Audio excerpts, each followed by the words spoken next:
existent, as divine, as agent of creation, as Lamb of God, but sadly unknown to many.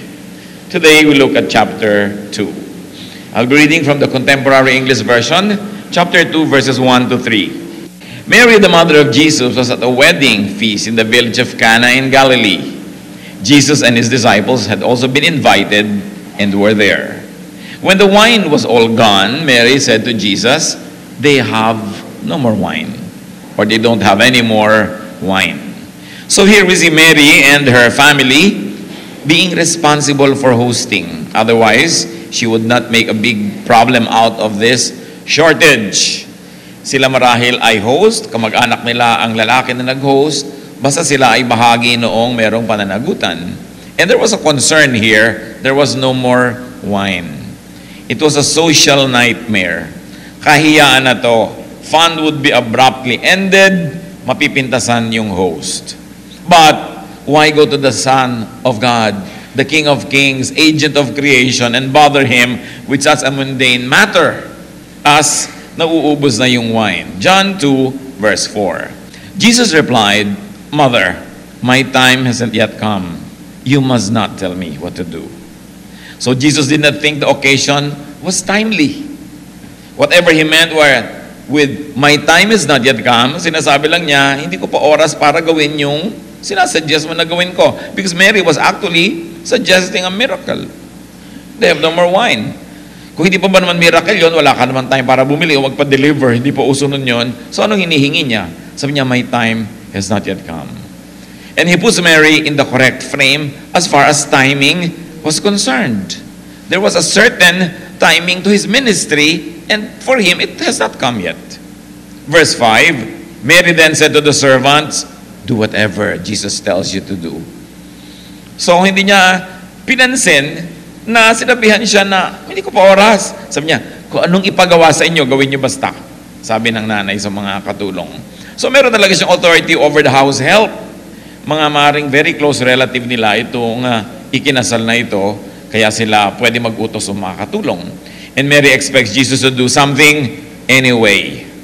What would Jesus do facing such a request from his mother with this social problem that was about to erupt, and then the gravity of the situation and the nobility of his mission on earth? Paano niya ibabalance yan? John 2, 6 to 10. At the feast, there were 6 stone water jars that were used by the people for washing themselves in the way that the religion said they must. Each jar held about 20 or 30 gallons. Jesus told the servants to fill them to the top with water. Then after the jars had been filled, he said, "Now take some water."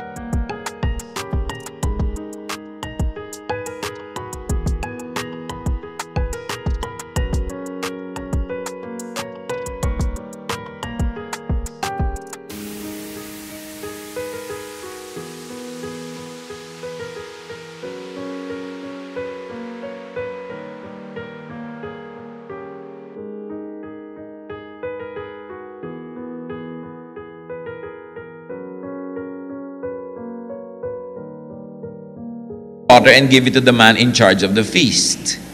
The servants did as Jesus told them, and the man in charge drank some of the water that had now turned into wine.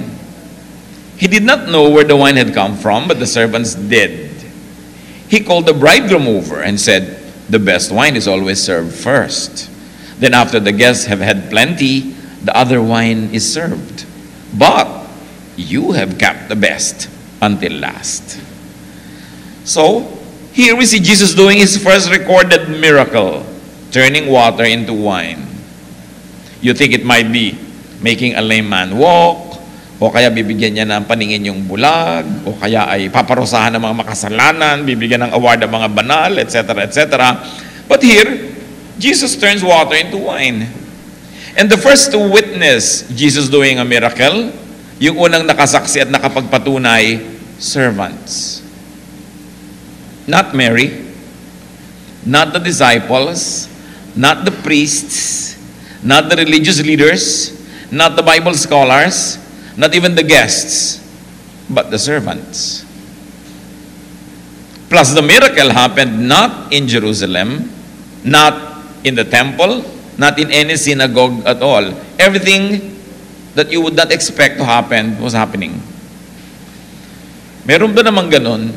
Pre-existent Son of God, eternal King of Kings, would come to earth, tapos ang unang miracle lang is to turn water into wine in a small rural village, in a small gathering of simple people. Surely you know that this is a statement. There's a statement being made. A new paradigm, a new way of thinking, a new way of life. What basic truth surfaces here? Those who work with Jesus see and know Jesus. Those who work with Jesus are the first to know Jesus. Yung mga katulong ang nabigyan ng karangalan na unang makasaksi at makapagpatunay sa miraculous powers ng Panginoon kasi sila yung mga katulong. The best way to know Jesus is to serve with Him. At yung mga naglilingkod kasama ng Panginoon, tumutugtog ka, umaawit ka, presider ka, speaker ka, teacher ka, we serve with the Lord. We don't really serve the Lord. We serve the people, and God counts it as serving Him. And when you serve with the Lord, ang una mo dapat napapala, nakikilala mo si Lord. Hindi yung na-stress ka, hindi yung yumayabang ka, o kaya ay sobra ka nagiging busy, nakakalimutan mo na ang una mo dapat privilege is to get to know the master of all the servants, the chief servant Himself who came to serve the Lord Jesus Christ. Pag serve ka ng serve sa Panginoon, tapos hindi mo naman siya nakikilala ng lubusan, lugi ka. Kailangan ikaw yung unang-unang nakakasaksi ng pagkilos niya. At marami na naglilingkod in the context of the church see that. Kulang yung fund, kulang yung gamit, merong ganitong mga kulang na supply, pero nakita mo biglang napupuno, biglang umaandar yung sistema, and you see that God is at work. But those who just come and sit pretty and expect to be served and expect to be hosted and entertained, don't see these things. Merong advantage talaga pag nasa kitchen ka, malapit ka sa cook. Now, 11 to 12, this was Jesus' first miracle, and He did it in the village of Cana in Galilee. There Jesus showed His glory, and His disciples put their faith in Him. After this, He went with His mother, His brothers, and His disciples to the town of Capernaum, where they had stayed for a few days. So we see Jesus who is sociable. Hindi siya yung parang hermit na nakahiwalay sa mga tao at nagpapakabanal. A very normal person who was also family-centered. By this time, many scholars think that Joseph was already dead. Kaya wala siya sa mga kwento. But the mother, the brothers, the family, and the disciples were all around. And we see that He attended a feast. An activity that many Christians now would not want to do. Ha? Kasalan lang? Ha? Party? Ha? Social event? Naku, hindi banal yan. But you see that the Lord was in a party. He was approachable. He acceded to His mother's request. Siya na nagsabi, hindi pa niya oras, pero di ba ginawa din naman niya? What do we see here? That Jesus is accommodating. Hindi katulad ng maraming religious leaders, mas mahigpit pa kay Jesus. Mas hindi magbibigay, mas hindi sila, mas rigid pa. The need for wine was not frivolous nor needless for Him. Yung mga ibang Kristiyano ngayon, wine, hindi ka dapat uminom niyan. Hindi sila magmimiracle. Di ba? Ang liit-liit na bagay naman yan, ang babaw-babaw, paghihimalaan pa ng anak ng Diyos. But what kind of Jesus do we see? He did not trivialize the need of the moment. He did not let the host lose face. Although in matters of the universe, in matters of eternity, Ano na man yung value nung iniligtas mo sa kahihiyan yung isang maliit na party at nag-produce ka ng wine? So nakikita natin sa Panginoong Jesus, walang maliit. Pag malaki sa'yo yun, pag importante sa'yo yun, pag mahalaga yun sa'yo, pinapahalagahan din niya. Madalas hindi tayo ganyan. Takot yung kapatid mo sa ipis. Sabi mo, ipis lang natatakot ka. Takot siya eh. Diba? Pag gusto ng asawa mo, pag anniversary, 12:01 pa lang ng madaling araw, maaalala mo na ang wedding anniversary nyo. Ano ba naman yan? Pinakasalan na nga kita. Yan pre, mahal na kita. Mahalaga sa kanya eh. Meron tayong isang malaki kumisang pagkukulang. Ang malaki lang sa atin, yung malaki sa atin. Yung malaki sa iba, pag hindi malaki sa atin, baliwala. But you see the example of the Lord? O importante sa inyo yung wine, hindi mag-produce tayo, kaya hindi pa oras. Ganoong kabait. Hindi yung ano ba yan, wine lang yan. Mga worldly kayo. Diba? Dapat kung magmi-miracle tayo, yung mga lahat ng sugat gumaling bigla. Yung may katuturan. Bababa ang mga anghel. Diba? Paparusahan lahat ang mga makasalanan. Yun ang mga relihiyoso, yun ang mga Kristiyano.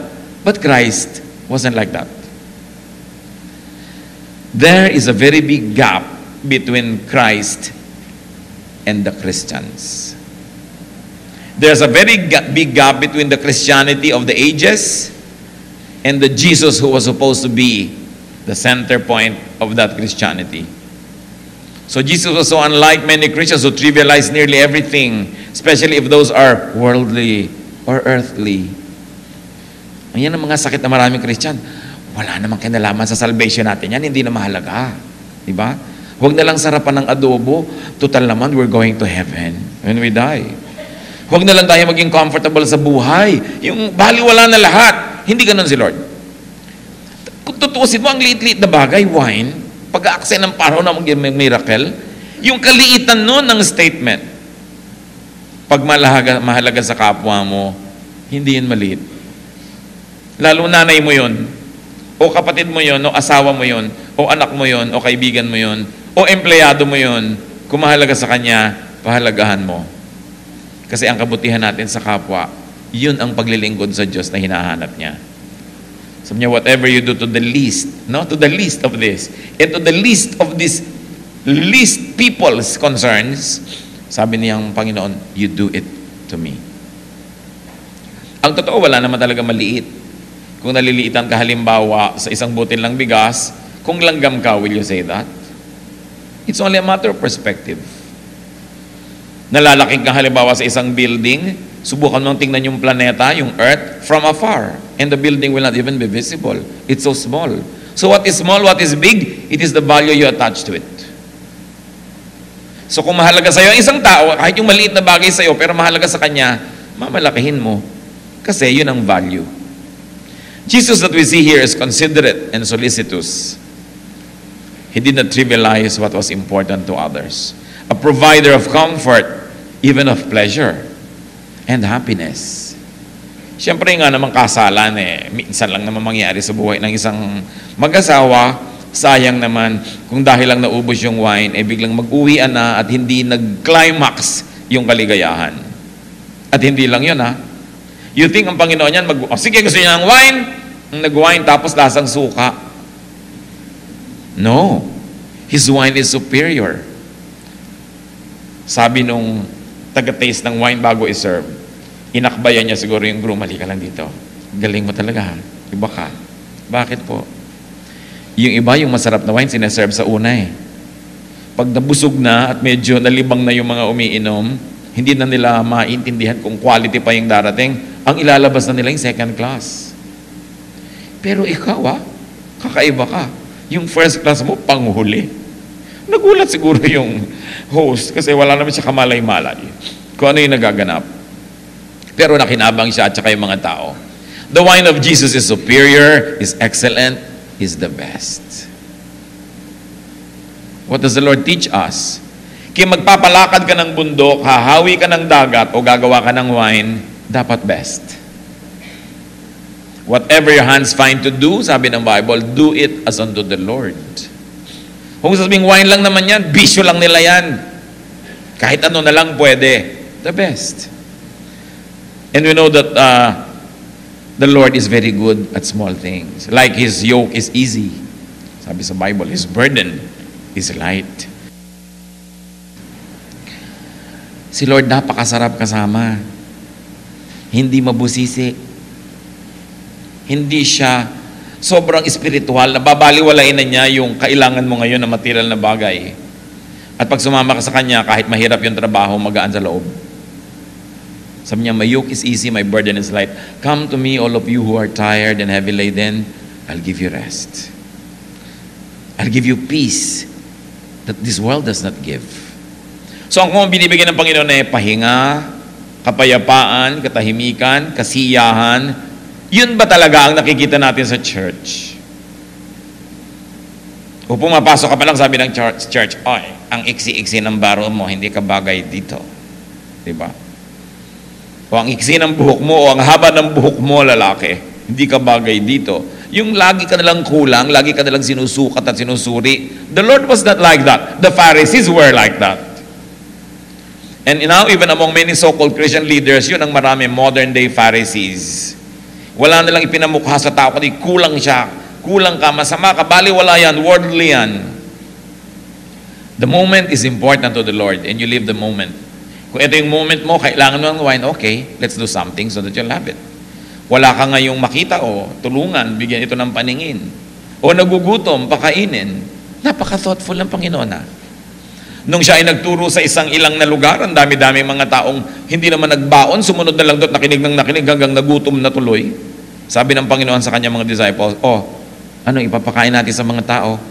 Magugutom na yung mga yan. Sabi nung isang magaling na disciple, paalisin na po natin sila at kanya-kanya na lang ng bilihan. It will take more than 6 months wages para pakainin ng mga taong ito. Pero sabi nung, no. Gumawa tayo ng paraan. Kung iba yun, di bali na tayong magutom. Ang dami-daming nakakadala na activities ng churches kasi yung pala fasting. Halos wala ka palang makain, no? Hindi na inintindi kung maginhawa ka ba or not. Magka-camp, pero my goodness, it's so uncomfortable. Nakakadala tuloy sa iba. Sabi ng iba, worldly ka. Carry your cross. Hindi si tayo nagka-carry ng cross, si Lord. Kaya niya dinala for us. At pagka sinasabing carry your cross, metaphorical. Nang ibig sabihin lang, yung mga talagang hindi mo pwedeng iwasan at dapat mong gawin. But the Lord likes you to have a good life. The Lord likes you well. The Lord likes you happy.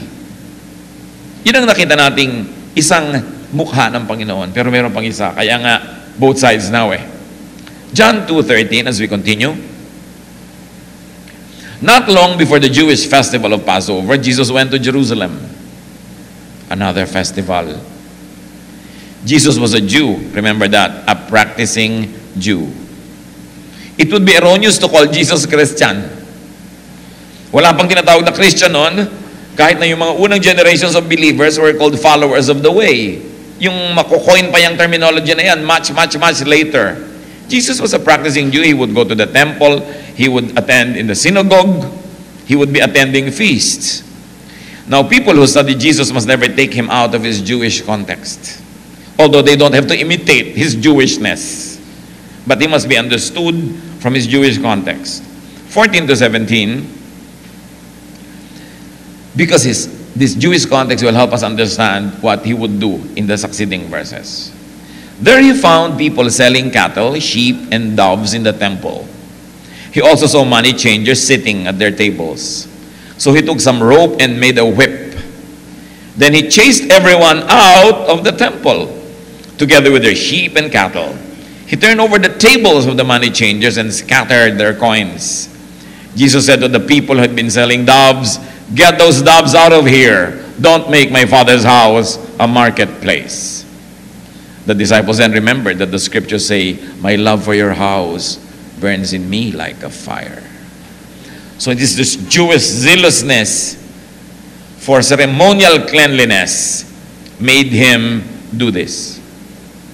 Sabi niya, hindi nyo dapat gagawin na bahay ng kalakal o nakawan itong aking bahay.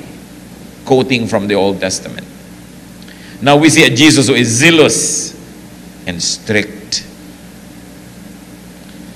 Bakit doon sa mga nasa party, maluwag siya, at itong mga nasa temple, bigla siyang nagalit? This time, he is unaccommodating.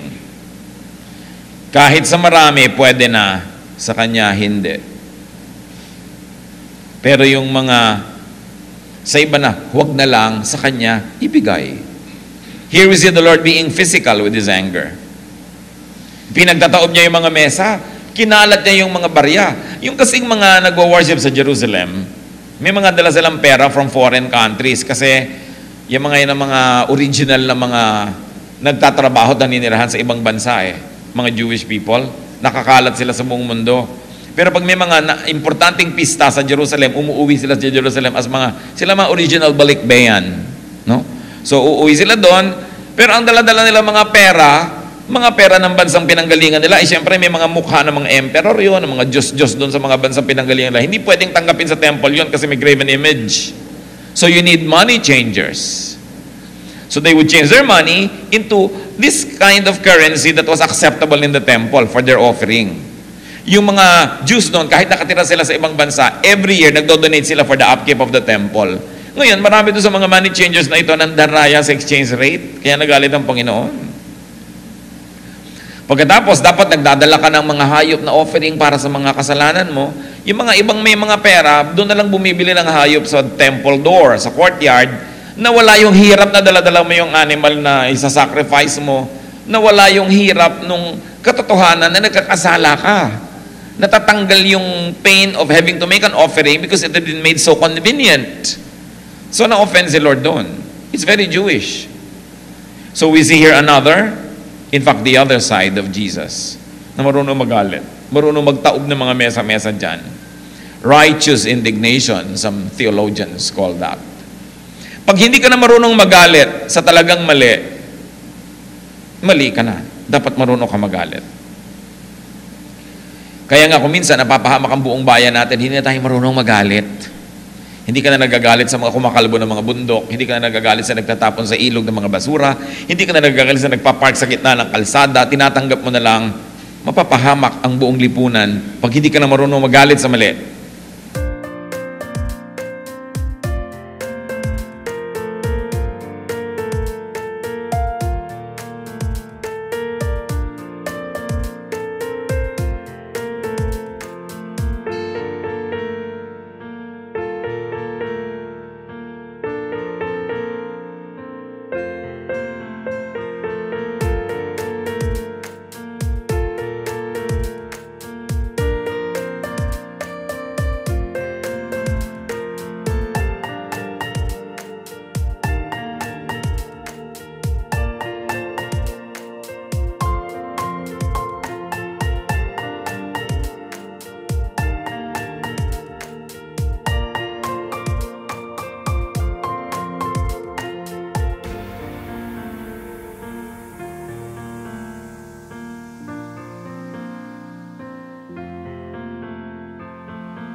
Pero hindi naman masaya yung lipunan na sobrang istrikto na, wag na, kung wala nang wine, tapos na, uwian na.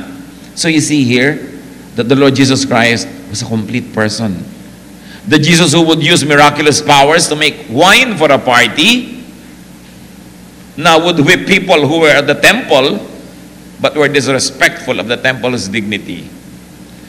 You see, and you begin to see the depth of the character of this person, the Lord. And guess who allowed such gross commerce in the temple? Yung mga religious authorities. May commission sila dun sa mga money changers na yun. May kita sila dun sa mga exchanges na nangyayari. Now, the Lord is definitely not two-dimensional. He's not a cardboard character, as religion depicts Him to be. Very rich yung personality. John 2:18, the Jewish leaders asked Jesus, "What miracle will you work to show us why you have done this?" Siyempre, nasyak sila. Sino to? Bakit niya biglang ginawa ang mga bagay na ito? Sabi niya, sige, anong karapatan mo na gawin yung ginawa mo? Patunayan mo. Maghimala ka. They were, of course, unaware of the first miracle that already happened. 19-21, destroy this temple, Jesus answered, and in 3 days, I will build it again. The leaders replied, "It took 46 years to build this temple. What makes you think you could rebuild it in 3 days?" But Jesus was talking about his body as a temple. So here Jesus answered, although in a metaphor. One lesson we can learn at once is be sensitive to metaphors. Be sensitive to God's answers, which need to be read correctly, even in Scripture. Marami tayong nababasa dyan, kailangan basahin mabuti para hindi mali ang pag-apply. Hindi mali yung pag-appropriate mo for your life. Paano mo malalaman na maganda yung reading mo? Tama ang yung hermeneutics, tama ang yung theology. Pag magaan. Kasi sabi ni Lord, my yoke is easy, my burden is light. Dapat magaan sa loob, kahit kumisan mahirap sa katawan. Mahirap sundin in a physical way, but your spirit says, yes, it gives comfort to me. May test. Ang tamang reading ay hindi yung reading ko o reading mo, therefore tama. No, ang tamang reading, yung nagpapalaya, hindi yung nagkukulong. Yung nagpapagaan ng buhay, hindi yung nagpapabigat. Yung nagpapayaman, hindi yung nagpapahirap. Kasi sabi ni Lord, I came that you might have life and have it abundantly. Marami kasi mahilig na ang reading nila, yung mahirap, yung nakakapagpasikip, yung nakakapagpalungkot, yung nakakapagpadugo. Laging ganun ang tendency ng reading nila sa kalooban ng Panginoon. Kaya tuloy nagmumukha ang Panginoong Jesus na hindi mabait, hindi mabuti. Nami-misrepresent. Verse 22, and when he was raised from death, his disciples remembered what he had told them. Then they believed the scriptures and the words of Jesus. Reflection is necessary and fruitful. Lagi mong inaalala ang mga salita sa Bible, ina-apply mo. Tinitingnan mo yung mga nakaraan kung paano mo ina-apply, tama ba o mali. Iniisip mo yung darating pa at pinag-iisipan mo kung paano ito i-apply. Because God gives us intelligence and God gives us guidance. Bagamat yung word of the Bible is addressed to all of us, may kani-kanya yan na pag-apply. Aangkinin mo yung reading na para sa'yo. Walang reading na para sa lahat, isang reading lang. Tulad ng walang mga fingerprints na magkakamuka. Dapat personal sa'yo ang dating ng salita ng Diyos. Ginawa niya tayong mga individuals. John 2:23, in Jerusalem during Passover, many people put their faith in Jesus because they saw Him work miracles. So pagkatapos noon, nagkaroon pa siya ng mga miraculous deeds, and many people believed in Him. So Jesus performed miracles in Jerusalem. 24-25, but Jesus knew what was in their hearts, and He would not let them have power over Him. What was in their hearts? The people who wanted to make Jesus their king. Marami kasi ang inaakala nila, ang darating na Messiah, ang reading nila doon is a political, military savior that would save them from any oppressing country. This time, Rome. Rome was oppressing them at that time. So ang tingin nila, ang darating na ine-expect na Messiah was a political one. Kaya na-alarm din si Herod, remember, nung ipinanganak si Jesus, pinapatay niya yung mga bata. Kasi kung political yun, paano siya? Siya yung reigning king. Mapapalitan siya. Many people thought it was political. So sabi dito, Jesus would not let power over him. Hindi siya magpapadala sa political agenda ng mga tao. Hindi siya magpapagamit para sa ibang agenda. His agenda was a heavenly one. So that people can have salvation and know God and have eternal life, but also have a full life here on earth. Hindi lang pang eternity, pang dito rin. That's why both sides ang pagtingin mo dapat sa Panginoon at maging sa reliyon. Verse 25, no one had to tell him what people were like. He already knew. And that's our last verse for today. But that's everything. He knew people. Now He knows people. He knows you. And if He knows you, that should be a lot of comfort. Hindi lang tayo kilala ng Panginoon, kilala niya tayo para niya tayo mahalin, para niya tayo tulungan, para buuin ang sira, para punuin ang kulang, para ituwid ang liko, para liwanagan ang madilim, para pasarapin ang mapait, para pasayahin ang malungkot, para pagliwanagin ang nadidimla natin mga isip. Jesus cares. He understands. it's important to understand Him and to look at Jesus both sides. So ang tanong, who is Jesus to you? What is Jesus to you? Siya ba yung mahigpit na ipinapakita ng relihiyon na pagka gumawa ka ng mali, papatamaan ka niya ng kidlat, luto ka? Siya ba yung nag-iintay laging magkamali ka at kinukwenta yung mga points mo, negative and positive? Or is He the kind, loving Savior who would produce wine for your little party in some little corner of the world because He cares for you? How much do we appreciate that personal love and care of Jesus that we carry so much burden, samantalang sinabi niya, cast all your burdens on me. Cast your cares upon me, those who are heavy laden. Kita niyo si Mary, nagwo-worry. Wala nang wine. Ako, wala nang wine. Paano yan? Niya, ay bakit nga pala ako mag-aalala? Nandito tong Jesus. Sabi niya, wala na silang wine.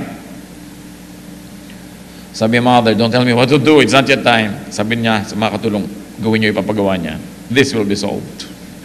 Anong inaalala mong sobra? Why don't you? Hindi siya magician. Pinaigib niya yung mga tao ng tubig. Hindi yung empty jars ay biglang tumihaya kasi nakataob na yung mga jars eh. Ginamit sa ceremonial washing ng mga tao kung umattend ng party. Siguro pinanghugas sila ng paa, ng mga kamay nila, whatever. Pero nakataob na lahat, yung mga tapayan. Sabi niya, fill them with water. What did they have to do? They had to go out from that house, fetch water from a well, which was difficult to do, and it was a lot of water.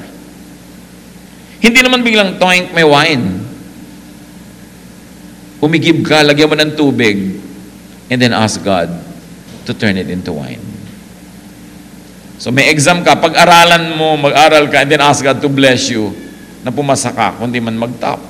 Pero yung wala kang ginagawa, tapos Lord, papasahin mo po ako. Magic yung kailangan mo, hindi miracle. And God is not a magician. Ayusin niyo po ang samahan namin mag-asawa, tapos lagi kang gabi umuwi. Di ba? Ayusin niyo po ang aming samahan, tapos lagi ka diyang nakasigaw. Lord, pagandahin niyo po ang relationship namin ng parents ko. Tapos ikaw naman dyan, hindi mo ginagawa yung dapat mong gawin. 7 years ka na sa high school. Di ba? So, paano aayos? Fill your jar with water. Do what you must. Pray tayo ng pray. Kaya kung minsan yung mga, pag-pray natin ng Pilipinas, o lahat mag-pray ng Pilipinas, pero sa pag-alis ng mga nag-pray na isang katerbang born-again Christian, ang daming kalat. Bakit pa kayo nagkita-kita para magkalat lang dito? Fill your jars with water. Gusto mong ayusin ang Pilipinas? Magsimula ka, huwag magkalat dyan. Conserve energy. Magtanim ka ng halaman. Huwag ka magsayang ng kuryente.